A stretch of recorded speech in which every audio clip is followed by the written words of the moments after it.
அஸ்ட்ரோசைன் channel வாயிலாக உலகெங்கும் வாழ்ந்து கொண்டிருக்கும் சகோதர சகோதரிகளுக்கு அன்பார்ந்த வணக்கங்கள் மற்றும் வாழ்த்துக்கள். இன்றைய பதிவானது 2026 தமிழ் புத்தாண்டு பலன்கள். இந்த தமிழ் புத்தாண்டானது வருகின்ற சித்திரை மாதம் 1ஆம் தேதி, அதாவது ஏப்ரல் மாதம் 14ஆம் தேதி செவ்வாய்க்கிழமை அன்று பிறக்க இருக்கிறது.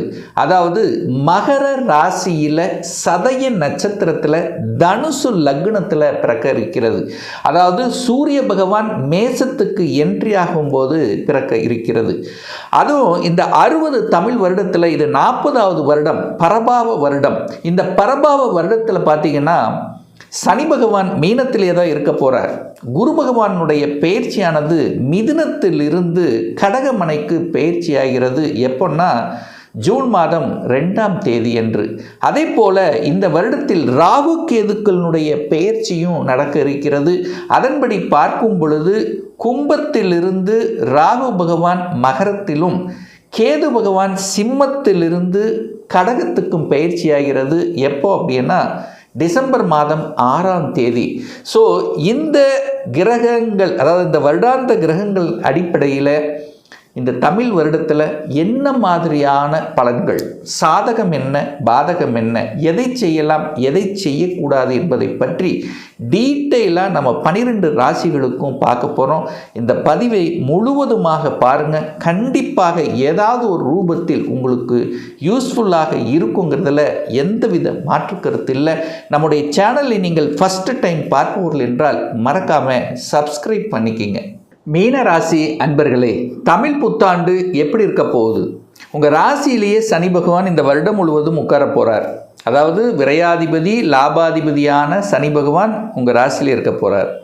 குரு பகவானுடைய பெயர்ச்சி இந்த வருடம் நடக்க இருக்கிறது. அதாவது மிதுனத்தில் இருக்கக்கூடிய உங்கள் ராசிநாதனான குரு பகவான் இந்த ஜூன் மாதம் 2ஆம் தேதி 5ஆம் இடம், உங்கள் ராசிக்கு 5ஆம் இடம் என்று சொல்லக்கூடிய கடகமனையில் வந்து அமர்ந்து கொண்டு உச்ச பலத்தோட வலிமையாக இருக்க போகிறார்.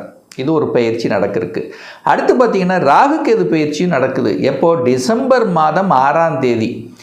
ராகு பகவான் விரயஸ்தானத்தில் இருந்து வந்த ராகு பகவான் இப்போ 11ஆம் இடம் என்று சொல்லக்கூடிய லாபஸ்தானத்தில் வந்து ராகு அமர்வது ஒரு நல்ல அமைப்பு. அதே போல் கேது பகவான் சிம்மத்திலிருந்து கடகத்துக்கு பயிற்சி செய்கிறார். ஸோ இந்த அமைப்புகளை வைத்துக்கொண்டு இந்த தமிழ் புத்தாண்டு பலனை பார்க்கும் பொழுது நிச்சயமாக இந்த மீனத்துக்கு இப்போது ஜென்ம சனி, 7ரை சனியில் ஜென்ம சனி நடந்துகிட்ருக்கு. சனி பகவான் அங்கே தான் இருக்கார்.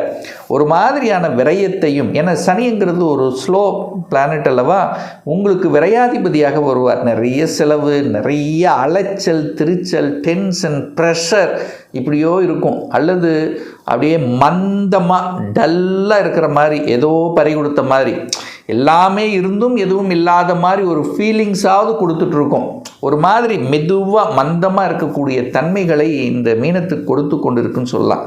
ஆனால் இந்த பெயர்ச்சிக்கு அப்புறம், அதாவது உங்கள் ராசிநாதன் பெயர்ச்சிக்கு அப்புறம் பார்த்தீங்கன்னா, அதாவது ஜூன் மாதம் 2ஆம் தேதிக்கு அப்புறம் அத்தனை தடைகளும் விலக இருக்கிறது. என்னென்ன பிரச்சனைகளை நீங்கள் ஃபேஸ் பண்ணி கொண்டிருக்கிறீர்களோ அதுக்கெல்லாமே ஒரு சொல்யூஷன் கண்டிப்பாக ஜூன் மாதத்துக்கு அப்புறம் சிறப்பாக இருக்குது. என்ன இங்கே வருத்தப்பட வேண்டிய அவசியம் இல்லை. ஏன்னா உங்கள் ராசிநாதன் 12 வருடங்களுக்கு அப்புறம் உச்ச பலம் அடைகிறார். அந்த உச்ச பலம் அடைந்து உங்கள் ராசியையே பார்க்குறார், மீனத்தையே பார்க்குறார். இது ஒரு சுபிட்சமான ஒரு நல்லதாக, அதாவது மனசுக்கு இனிமை தரக்கூடிய, மன வலிமையிலிருந்து, அதாவது ஒரு வலி வேதனை ஒரு மாதிரி இருந்த அந்த விஷயங்கள் அப்படியே சந்தோஷம் தரக்கூடிய விஷயமாக மாறப்போகிறது. அப்போது உச்சபலம் பெற்ற உங்கள் ராசிநாதன் உங்கள் ராசியை பார்க்கும் பொழுது நீங்கள் ஆசைப்பட்ட, உங்கள் மனசில் நினச்ச சில விஷயங்கள், நல்ல விஷயங்கள் இந்த வருடம் நடக்க இருக்கிறது. சனி இங்கே விரையாதிபதி இருக்கா, அப்போ விரயமாக இருந்த விஷயங்கள் இப்போ சுப விரயங்களாக கன்வெர்ட் பண்ணும். அப்போது சுப விரய செலவுகளை கொடுக்கும். அப்போது என்ன, ஒரு வீடு, வண்டி, வாகனங்கள் வாங்கிறது, இந்த மாதிரி நல்ல விஷயங்கள், குழந்தைகளுடைய படிப்புக்காக செலவு செய்வது. ஸோ இப்படி நல்ல விஷயங்களுக்காகவே அப்போ வந்து அப்படியே இது பண்ணி விட்டுரும். இப்போ நிறைய விரயம், சம்பாதிக்கிறோம் அப்படியே செலவாகுது. அப்போ என்ன ஆகும், அடுத்தது சேமிப்பாக மாறக்கூடிய தன்மைகளை உருவாக்கும். ஏன்னா சனி பகவான் காலச்சக்கரத்தினுடைய 10க்குரியவன், தொழில் ஸ்தானத்தின் அதிபதி.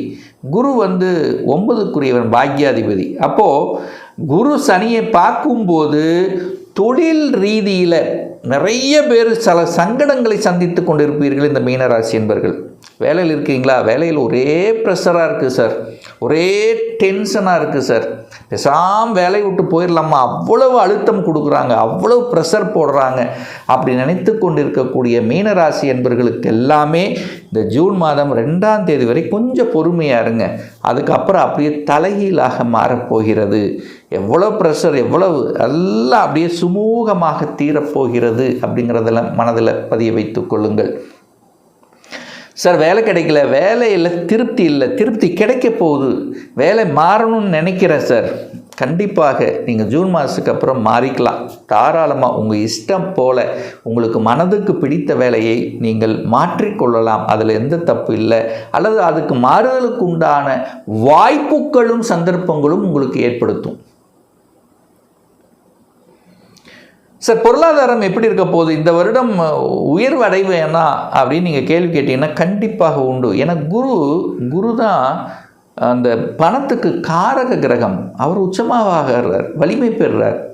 அப்போ கண்டிப்பாக இந்த வருடம் போன வருடத்தை கம்பேர் பண்ணும்போது இந்த வருடத்தினுடைய அந்த பொருளாதார ஏற்றம் என்பது கண்டிப்பாக அதிகமாகவே இருக்குமே தவிர குறைவதற்கு வாய்ப்பு என்பது இல்லை. ஏன்னா அவங்களுடைய அந்த துறை ரீதி, அவங்களுடைய ஸ்டேட்டஸ், அவங்க வைக்கக்கூடிய பதவிகள், இதை பொறுத்து பார்த்திங்கன்னா கண்டிப்பாக ஏறுமுகமாகத்தான் இருக்கும். பொருளாதார விஷயத்தில் முயற்சிகள் பலிதமாகும். தடைபட்ட விஷயங்கள், மனசுக்கு பிடித்த சில விஷயங்கள் நல்லது நடக்கும். ட்ராவல் பண்ணக்கூடிய அமைப்புகள் ஒரு சிலருக்கு ஏற்படுத்தும். ஒரு சிலருக்கு புதிய ஒப்பந்தங்கள் கிடைக்கக்கூடிய அமைப்புகள், வியாபார நுணுக்கங்கள் இந்த வருடம் ரொம்ப அதிகமாக இருக்கும். ஒரு நாலேஜ் அதிகமாக கிடைக்கும். எந்த இடத்தில் எதை செய்யணும், எந்த இடத்தில் எதை பேசணும், எந்த இடத்தில் எதை செய்யணும் என்கின்ற மதிநுட்ப அறிவுங்கிறது இந்த வருடம் கொஞ்சம் நல்லாவே இருக்க போகுது அப்படின்னு சொல்லலாம். ஸோ வீடு வண்டி வாகனங்கள் வாங்குவதற்கு எந்த தடையும் இல்லை. ஆசைப்பட்ட வீடு வாகனம் மாற்றங்கள், அதாவது வீடு ஷிஃப்ட் ஆகிறது, சேஞ்சஸ்ஸு, இதெல்லாமே நல்லா தான் இருக்க போகுது. அதில் மாற்று கருத்து இல்லை. தாயாரினுடைய உடல்நிலையும் கொஞ்சம் நல்லா இருக்க போகுது. தாயாருடன் இருந்து வந்த கசப்புணர்வுகள் விலகும். ஏன்னா இப்போ நிறைய பேர்த்துக்கு தாய்க்கு ஹெல்த்து சரியில்லை, ஏதோ ஒரு பிரச்சனை இருக்குது. ஒன்று என் மனசு சரியில்லை, இல்லை அம்மா மனசு சரியில்லை, அல்லது அம்மா எதையோ நினச்சி வருத்தப்பட்டிருக்காங்க, இல்லை நீங்கள் எதையோ நினச்சி வருத்தப்பட்டிருக்கீங்க. ஸோ இந்த மாதிரி ஏதாவது அந்த வருத்தப்பட்டு கொண்டு இருக்கக்கூடிய நிகழ்வுகள் இந்த ஜூன் மாதம் 2ஆம் தேதிக்கு அப்புறம் சரியாகும். குழந்தைகள், குரு உச்சமல்ல, அப்போது குழந்தைகள் தகுதி உயர்வான நிலைக்கு செல்வார்கள். ஒரு பொசிஷனுக்கு போவாங்க. ஒரு வேலை பார்த்துட்டு இருக்காங்கன்னா ப்ரமோஷன் கிடைக்கும்னு அர்த்தம். அவங்களுடைய தகுதி உயர்வு கிடைக்கக்கூடிய அமைப்புகள் உங்கள் குழந்தைகளுக்கு நிச்சயமாக எதிர்பார்க்கலாம். அதாவது என்னென்னா ஒரு ப்ரமோஷன், அந்த ப்ரமோஷன் கிடைக்கக்கூடிய ஒரு காலகட்டம் உங்கள் குழந்தைகளுக்கு. அப்போ குழந்தைகள் நன்றாக படிக்குமா? சூப்பராக படிக்க போகுது. ஆசைப்பட்ட கோர்ஸ் கிடைக்குமா? கண்டிப்பாக கிடைக்கும். இந்த ஜூனுக்கு அப்புறம் இருக்கும்.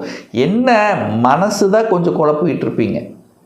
எப்படி இது போகலாமா, இது போகலாமா, இந்த கோர்ஸ் எடுக்கலாமா, அந்த கோர்ஸ் எடுக்கலாமா, இந்த மாதிரியான ஒரு குழப்ப நிலைகள் கண்டிப்பாக உருவாகி அப்போ ஒரு ஆசிரியர்கள் அல்லது ஒரு குருமார்கள், ஒரு வெல்விசர், இவர்களுடைய உறுதுணையோடு ஒரு நல்ல கோர்ஸ் எடுத்து படிக்கக்கூடிய அமைப்புகள், சந்தர்ப்பங்கள் நிச்சயமாக உருவாக்கும் இந்த மீனராசி அன்பர்களுக்கு. 6ல் கேது இருந்தார். நிறைய பேர்த்துக்கு கடன் இருக்குது, வலி இருக்குது, தடை இருக்குது, பிரச்சனை இருக்குது, ஹெல்த்தில் பிரச்சனை, அந்த பிரச்சனை, இந்த பிரச்சனை, கோர்ட்டு கேஸ் பிரச்சனை, இந்த மாதிரி பிரச்சனை பிரச்சனை பிரச்சனை என்று இருக்கக்கூடிய இந்த மீனத்துக்கு கண்டிப்பாக ஒரு விடிவு காலம் உண்டு. இந்த வருடத்தில் கடன் கெப்பாசிட்டி மேலே போகக்கூடாதுன்னு சொல்லிகிட்டு இருப்பேன். ஆனால் அதுக்கு ஒரு தீர்வு உங்களுக்கு கிடைக்க போகுது. வம்பு வழக்கு போகக்கூடாதுன்னு சொல்லுவேன். ஆனால் ஏற்கனவே வம்பு வழக்காக இருந்தவர்களுக்கெல்லாம் சரி இது வேண்டாம்ப்பா, இந்த பிரச்சனை இதோடு முடிச்சுக்கலாம் அப்படிங்கிற எண்ணத்தை கொடுத்து அதுக்கு ஒரு சொல்யூஷனை கொடுக்கக்கூடிய ஒரு வருடமாகவும் இந்த வருடம் அமையப்போகுது. சகோதர சகோதரிகளுக்கு விட்டு கொடுக்கக்கூடிய மனப்பான்மை இந்த வருடம் கண்டிப்பாக இருக்கும். ஏதாவது பிரச்சனை இருக்கும் அல்லவா, அதாவது ஒன்று பாக பிரச்சனை, சொத்து பிரச்சனை, இல்லை ஏதாவது ஒரு பிரச்சனை இருக்கக்கூடிய சகோதர சகோதரிகளிடம் இருக்கக்கூடிய பிரச்சனைகளுக்கு தீர்வு கொடுக்கக்கூடிய அல்லது விட்டு கொடுக்கக்கூடிய அல்லது சுமூகமாக செல்லக்கூடிய அமைப்பு கண்டிப்பாக ஏற்படுத்தும் இந்த மீனராசி அன்பர்களுக்கு. குரு பகவான் 9ஆம் இடத்தை பார்க்குறார், லாபஸ்தானத்தை பார்க்குறார். அப்போது நீங்கள் மனசு வச்சா கண்டிப்பாக எல்லாமே நடக்கும். உங்கள் மனசு தான் நீங்கள் என்று சொல்லக்கூடிய குரு வலிமை பெறுது. பாக்கியஸ்தானத்தை லாபஸ்தானத்தை பெற, அப்போ ஒரு பாக்கியம் ஒரு லாபம் கண்டிப்பாக உண்டு. என்னதான் கஷ்டப்பட்டாலும் என்னதான் மன இறுக்கத்தில் இருந்தாலும் ஒரு நல்ல விஷயம் உங்கள் குடும்பத்தில் நடக்க காத்து கொண்டிருக்கிறது. ஒரு பாக்கியத்தை அனுபவிக்கக்கூடிய நிகழ்வுங்கிறது இருக்குது. ரொம்ப நாளாக எனக்கு குழந்தை பாக்கியம் இல்லையே என்று வருத்தப்பட்டு கொண்டிருக்கக்கூடிய மீனத்துக்கு குழந்தை பாக்கியம் கிடைச்சிடும். அப்போ குழந்ை பாக்கியம் கிடைக்கக்கூடிய வாய்ப்புகள் சந்தர்ப்பங்கள் இந்த வருடம் எதிர்பார்க்கலாம். 5-11 கனெக்ட் ஆகுது. அதாவது குரு உங்கள் ராசிநாதன் குரு 11ஆம் இடத்தை பார்க்குறார், நீங்கள் லாபஸ்தானத்தை பார்க்குறீங்க. கண்டிப்பாக லாப உணர்வு, மனமகிழ்ச்சி, சந்தோஷம் தரக்கூடிய விஷயங்கள் நிச்சயமாக நடந்தே தீரும். ஏன்னா நீங்கள் குருங்கிறது நீங்கள் நேரம் 11ஆம் இடத்தை பார்க்குறீங்க, லாபத்தை அடைவதற்கான வாய்ப்புகளை உருவாக்கும். அப்போ நல்ல அறிவு, நல்ல சிந்தனா வளம், தொழிலை பெருக்கிறது, தொழில் சார்ந்த விஷயத்தில் லாபங்கள் இதெல்லாம் உண்டு. ஏற்கனவே புதுசாக ஒரு தொழிலை செய்கிறீங்கன்னா கொஞ்சம் யோசித்து செய்யணுங்கிறத மட்டும் ஞாபகத்தில் வச்சுக்க. ஏன்னா விரையாதிபதி உங்கள் ராசியில் உட்காந்துருக்கார். அப்போ தாறுமாறாக எதையாவது செய்து அதிகமாக இன்வெஸ்ட் பண்ணி எதையாவது கெடுத்துக்கக்கூடாது அப்படிங்கிறத மைண்டில் வச்சுக்கோங்க. பட் இயற்கையாகி இந்த இறைவன் அனுகிரகம் என்பது பரிபூர்ணமாக இருக்கிறது. குலதெய்வ வழிபாடு இந்த மீனத்துக்கு ரொம்ப ரொம்ப சிறப்பு. இன்னும் ஒரு துல்லிய பலன் வேணும். உங்கள் ஜாதகத்தில் கிரகங்கள் எப்படி இருக்குது, என்ன மாதிரியான ஆதிபத்தியம் பெற்றிருக்கு, எந்த டிகிரியில் இருக்குது, இப்போ நடப்பு தசாபுத்தி அந்தரம் சூட்சமம் எப்படி இருக்குது என்பதை பொறுத்து இந்த 2026 சொந்த தொழில் செய்வதற்கான கொடுப்பினை இருக்கா, அப்படி இருக்கக்கூடிய பட்சத்தில் எப்போ நம்ம சொந்த தொழிலை ஆரம்பிக்கலாம். இப்போ +2 முடிச்சிட்டேன், எந்த கோர்ஸ் எடுத்து படித்தா நம்முடைய ஃப்யூச்சர் நன்றாக இருக்கும். திருமணம் தடைபட்டு கொண்டிருக்கு, எப்போ நமக்கு திருமணம் நடக்கும், எப்போ ப்ரமோஷன் கிடைக்கும், எப்போ இடமாற்றம் கிடைக்கும், எப்போ நான் வீடு கட்டுவேன், எப்போ குழந்தை பாக்கியம். ஸோ இது போன்ற கேள்விகளுக்கு துல்லியமான பதிலை நம்மால் கூற முடியும். ஒரு பர்சனல் கன்சல்டேஷன் எடுத்துக்கணும், ஒரு சுய ஜாதகம் பார்க்கணும் என்று விருப்பப்படக்கூடிய அன்பர்கள் டிஸ்பிளே தெரியக்கூடிய நம்பருக்கு வாட்ஸ்அப் மூலியமாகவோ ஃபோன் கால் மூலியமாகவோ தொடர்பு கொண்டு நேரடியாகவோ அல்லது ஆன்லைன் மூலமாகவோ அப்பாயின்மெண்ட் பெற்றுக்கொண்டு கன்சல்டேஷன் எடுத்துக்கலாம். நம்முடைய அலுவலகம் கோயம்புத்தூரில் அமைந்துள்ளது. அதாவது கோயம்புத்தூரிலிருந்து மேட்டுப்பாளையம் செல்லும் வழியில் வெள்ளக்கிணர் பிரிவு அன்னபூர்ணா ஹோட்டலுக்கு அருகாமையில் அமைந்துள்ளது.